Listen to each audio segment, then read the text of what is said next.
looks like Twilight is making its way back into the spotlight, but this time with a twist. Stephenie Meyer's Midnight Sun is officially getting an animated adaptation over on Netflix. Yep, Edward's point of view is getting the full animated treatment, and that's not all. There are also some whispers going around about a possible sequel that would focus on Renesmee Cullen's story. If that happens, the spin-off might actually fix that whole awkward imprinting situation from the last movie. You know, that one. So let's break down everything we know so far, shall we? Let's start with the biggest Twilight news making waves. Stephenie Meyer's Midnight Sun is getting an animated adaptation on Netflix. This is pretty major because even though Breaking Dawn wrapped up the original saga way back in 2008, Meyer hasn't exactly let go of the Twilight universe. Since then, she's dipped back into the story a few times, putting her own spin on it in unexpected ways. One of the more creative revamps was Life and Death, Twilight Reimagined, which came out in 2015. Instead of Bella and Edward, we got Beau Swan and Edith Cullen, basically a gender-swap take on the original love story. But probably the most talked about return to Forks came in 2020, when Meyer released Midnight Sun. The book flips the perspective entirely and tells the first Twilight story through Edward Cullen's eyes, giving readers a much more darker, more introspective look at everything that happened. So now, with the announcement of the Midnight Sun animated series coming to Netflix, it looks like we're about to experience Edward's side of the saga in a whole new way. Netflix confirmed this in September 2024 through Tudum, although they've kept a bunch of details under wraps. We still don't know who's in the cast, how many episodes there'll be, or exactly when it's coming out, but one important thing we do know is that Stephenie Meyer is going to be one of the executive producers, so it's safe to say she'll have a big hand in how her story is adapted this time around. What makes this even more exciting is that this will be the first new Twilight adaptation since Breaking Dawn Part 2 hit theaters back in 2012. So, it's been more than a decade, and considering how obsessed fans still are with the series and how new generations keep discovering it, it makes perfect sense for Netflix to tap into that nostalgic magic.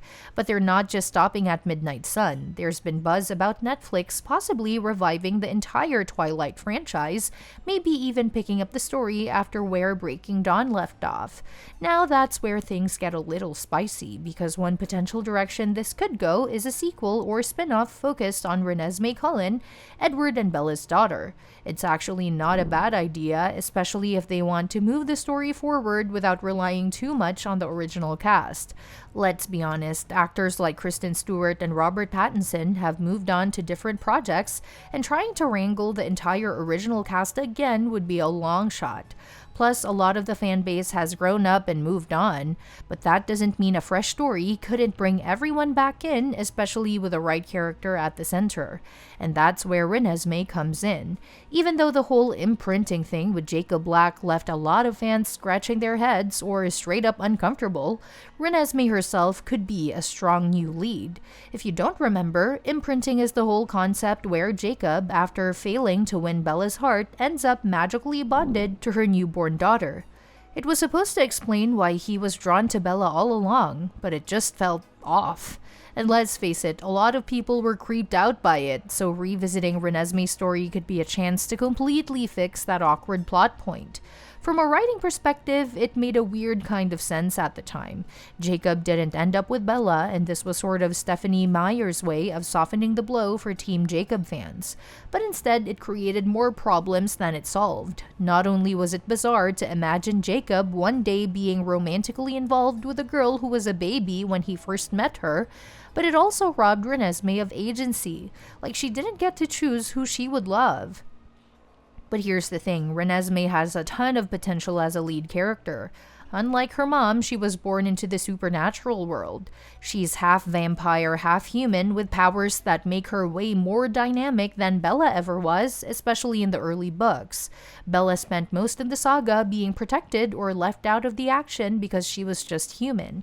But Renesmee, she's been powerful from the moment she was born and is only getting stronger as she grows up. That opens up so many possibilities for more action-packed, emotionally charged storytelling. And if they really want to make a clean break from the weird Jacob stuff, they don't even need him in the spin-off. Honestly, leaving Jacob out might be the smartest move.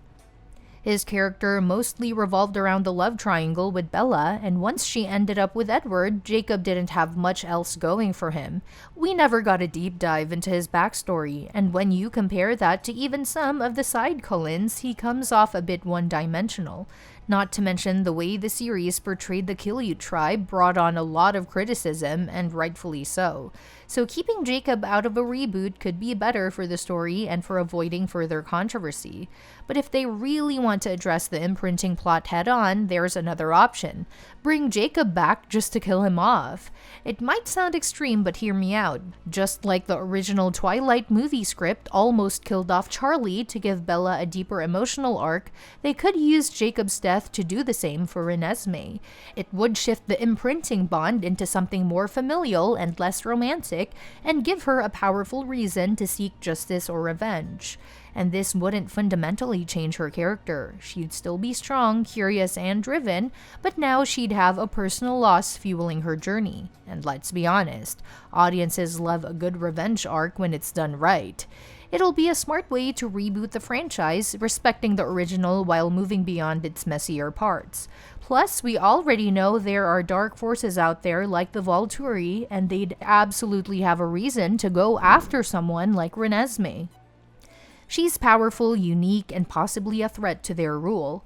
So if they were the ones behind Jacob's death, that sets the stage for an intense conflict, one that's personal, epic, and full of supernatural politics.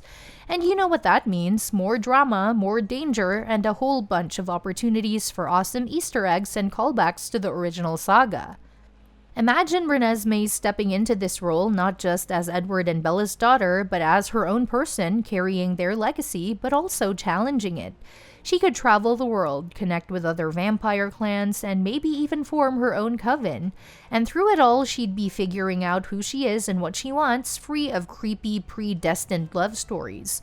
So while we don't have a green light on a Renesmee-led spin-off yet, the pieces are definitely on the table. Netflix knows how to revive fan-favorite franchises, and Twilight still has a massive following. Whether it's Midnight Sun bringing us back to the beginning from Edward's point of view, or a brand new story centered on Renesmee, it's clear that the Twilight universe still has more to give. And who knows, maybe this next chapter won't just rehash old stories, but finally give us a Twilight Saga that fixes the mistakes of the past and takes the vampire love story in a bold new direction.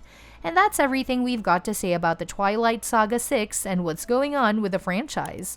Thanks for watching, and we'll see you in the next one.